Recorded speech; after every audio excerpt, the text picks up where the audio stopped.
Hello दोस्तों, welcome back. आज हम डिस्कस करेंगे कंपनी में प्रमोशंस के बारे में। और बहुत बार ऐसा जब होता है हमारे साथ कि हमारी कोई गलती ना होते हुए भी हमें बहुत सालों तक प्रमोशन नहीं मिलता है, तो आज मैं ऐसे 4 कारण डिस्कस करने वाली हूं जिसकी वजह से शायद आपको आपकी कंपनी में प्रमोशन ना मिल रहा हो। तो सबसे पहला कारण ये हो सकता है कि अगर आप एक कंपनी में काम कर रहे हैं और अगले रोल के लिए आप अप्लाई कर रहे हैं, तो हो सकता है ऐसा हो कि आपका जो अभी करंट सैलरी है वो अगले रोल के सैलरी से काफ़ी ज़्यादा हो, या फिर आपकी जो सैलरी एक्सपेक्टेशन है उससे कम सैलरी में उनको और लोग मिल जाए। सो सबसे इम्पॉर्टेंट यहाँ पे एस्पेक्ट ये होगा कि अगर आपको इस सिचुएशन में प्रमोशन नहीं मिल रही है क्योंकि आपका कॉस्ट ज़्यादा है, तो आप ज़रूर मैनेजमेंट से बात करके ये फिगर आउट कीजिए कि किस तरह से आपके उस रोल में होने से कंपनी को फ़ायदा हो सकता है। लेकिन बहुत सारी कंपनियां ऐसा करती हैं कि आजकल क्योंकि जॉब मार्केट में बहुत सारे ऐसे लोग हैं जिनको जॉब की ज़रूरत है, कंपनी को हर स्किल के लिए लोग मिल जाएंगे और कम सैलरी पे मिल जाएंगे। इसी वजह से हो सकता है कि आपको अगले रोल के लिए प्रमोट ना कर रहे हों।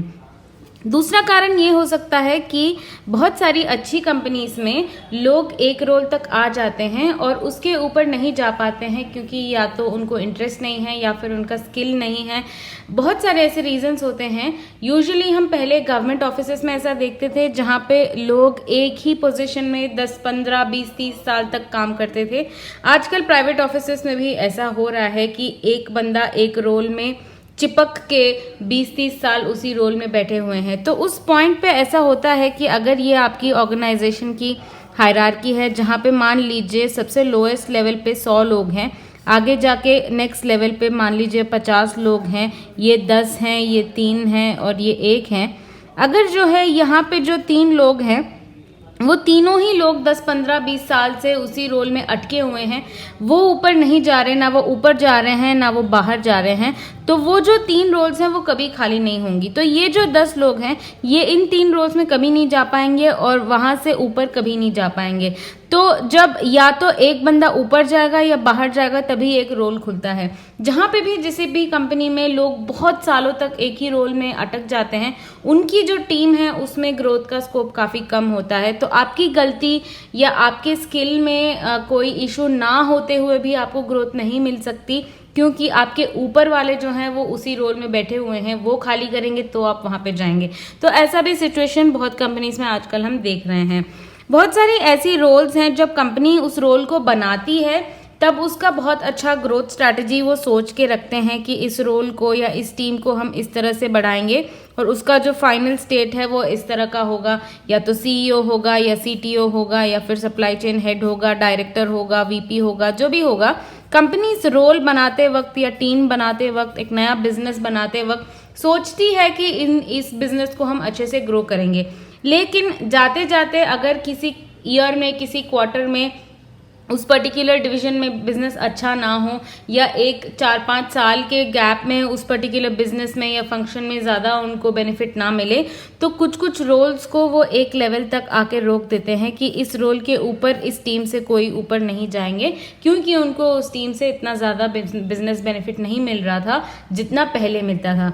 और बहुत बार ऐसा होता है कि जब कंपनी ग्रोथ फेज में होती है, मान लीजिए आपकी कोई सुपरमार्केट की शॉप है, अगर आप 10 जगह और सुपरमार्केट खोल रहे हैं तो आपको 10 सुपरमार्केट मैनेजर्स चाहिए होंगे। तो जिस साल में 10 नई सुपरमार्केट्स खुली थी उस साल में 10 नए मैनेजर्स का पोजीशन भी खुला था। जो जो असिस्टेंट मैनेजर्स थे शायद उन सबको मैनेजर प्रमोशन मिल गया। अब सोचिए 5 साल बाद जब नए सुपरमार्केट बन ही नहीं रहे तो आपको नए मैनेजर पोजीशंस कहाँ मिलेंगे, और जो मैनेजर्स बन गए अगर वो वहीं पे चिपके हुए हैं तो आपको प्रमोशन किस तरह से मिलेगा। तो जब भी कंपनी ग्रोथ फेज में होती है तब बहुत सारी जॉब अपॉर्चुनिटीज़, ग्रोथ अपॉर्चुनिटीज़ मिलती हैं। जब कोई नया एक्विजिशन होता है, जब कोई नया मर्जर होता है, इस टाइम पे बहुत सारी रोल्स खुलती हैं, बहुत सारी रोल्स बंद भी हो जाती हैं। लेकिन अगर कोई ऐसा बिजनेस है जो श्रिंक हो रहा है, मार्केट साइज कम हो रही है, सेल्स कम हो रहे हैं या बिजनेस बंद करने का इरादा है, उस सिचुएशन में भी आपकी कोई गलती ना होते हुए आपको प्रमोशन नहीं मिलेगा। नहीं मिल रहा होगा रादर। और लास्ट में बात करती हूँ स्किल्स की। जब मैं स्किल्स की बात करती हूँ, ये वो स्किल नहीं है जो आपको बिल्ड करना है। बहुत बार ऐसा होता है कि जैसे मैंने ये ड्राइंग बनाया था, अगर कंपनी में 3-4 बिजनेस यूनिट्स हैं और ऊपर जाके एक सीईओ है, तो इनमें से किसी एक ही डिवीजन के बंदे को सीईओ बनाया जाता है।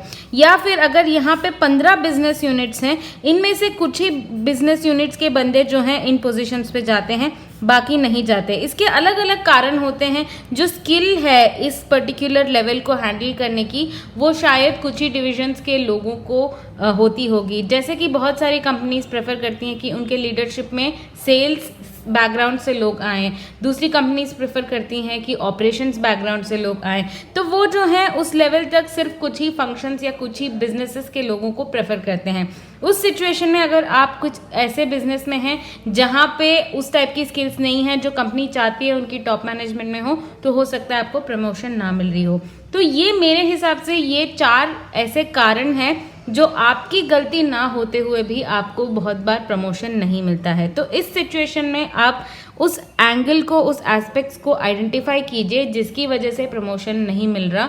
ऐसा मत सोचिए कि ये आप ही की कोई गलती है या आप ही में कोई कमी है। बहुत बार हम में कोई गलती ना होते हुए भी हमें हमारे ग्रोथ टारगेट्स के एस्पिरेशंस को मीट करने का मौका नहीं मिलता। अगर इनमें से कोई ऐसा रीज़न है तो आप सोच समझ के आगे डिसीजन ज़रूर लें। Thank you.